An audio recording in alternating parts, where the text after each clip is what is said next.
il avait mis ses terres en gérance, mais la vigne, il avait gardé. Parce que son père avait dit, la vigne, ça se vend pas, ça se garde.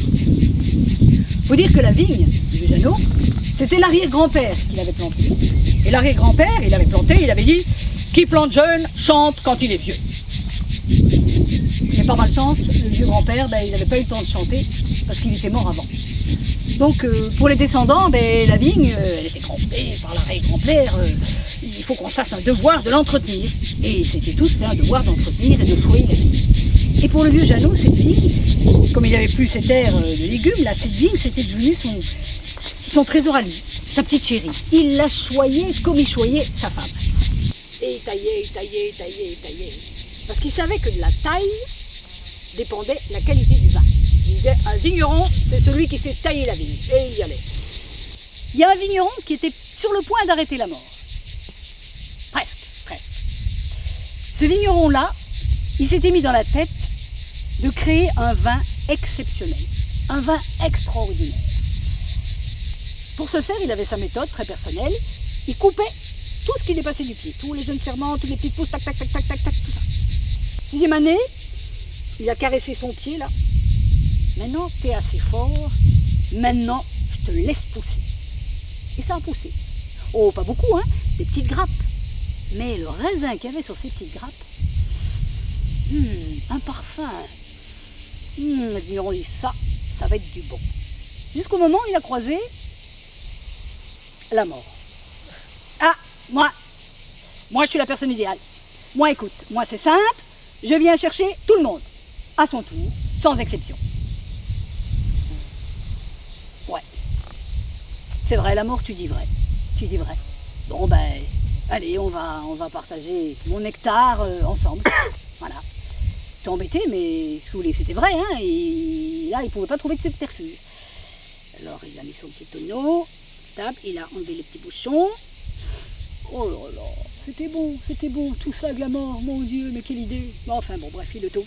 Obligé, alors, il a demandé à la mort qu'elle sorte son petit godet de sa poche, et il a versé dans le petit godet de la mort, en faisant 1000 précautions pour ne pas en mettre une goutte à côté. Tu pourrais aussi, par exemple, devenir une minuscule petite araignée, qui pourrait passer par le trou de notre tonneau là? Pour sûr, regarde. Et en un clin d'œil, la mort est d'une minuscule araignée qui est rentrée dans le tonneau. Le vigneron a vite remis son bouchon et dit ouf, la mort est bien attrapée. Jusqu'au jour où il est entré, on n'y voyait pas beaucoup là, c'était de la terre battue et tout. Et il y avait quelques cadavres de bouteilles vides. Plus rien à boire, c'est pas possible ça. Il était jusqu'au fond de sa cave et là, ses yeux s'habituant à l'obscurité, il a vu un petit tonneau à moitié enseveli là sous la terre. Plus aucune souvenance que c'était lui qui l'avait enterré bien des années auparavant.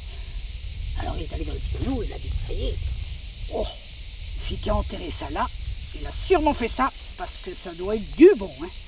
Oh, ça doit être du bon. Hein. Allez, on goûte tout de suite. Pops, il a enlevé le bouchon. Et là, la mort qui était encaquée dans ce tonneau depuis l'éternité, elle a jailli du tonneau, elle était dans une colère monstre qui a explosé, elle a fauché tout ce qu'elle a trouvé, les vieux, les jeunes, les nourrissons, les petits-enfants, tout, les moustiques, les vaches, tout, elle a tout oxy, la peste noire s'est abattue sur la région. Et bien évidemment, le vigneron n'a pas échappé à la mort, lui non plus. Et il n'a jamais eu, même pas à cette époque-là, l'occasion de goûter son vin merveilleux.